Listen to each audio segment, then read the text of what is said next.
I'm Haylea Mannebach, and it is November 8th, 2022. I have a list of some structures, and then that's it. And here we have our kidney. So starting off, we have the renal hilum, is this medial indention here. And surrounding your kidney, you have a fibrous capsule, and there's two layers to the fibrous capsule. The inner layer of the fibrous capsule you can kind of see in folds like right here, and it surrounds the renal sinus, is all in here. The renal sinus is where your blood vessels or lymphatic vessels, nerves, the ureter, all come in and can come to the kidney all through the renal sinus section, here.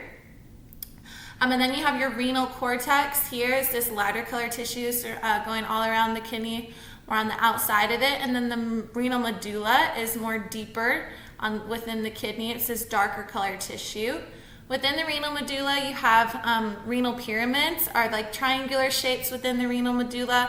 And in between the renal pyramids, the cortical tissue extends in between, forming renal columns.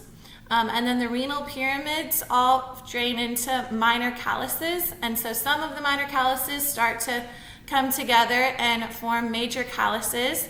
Those major calyces start coming together, and they all drain into the renal pelvis, kind of more on the inside here. And then the renal pelvis is what connects the kidney to the ureter.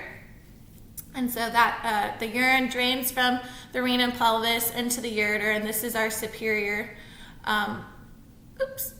this is the superior portion of the ureter here. Then that goes to the urinary bladder.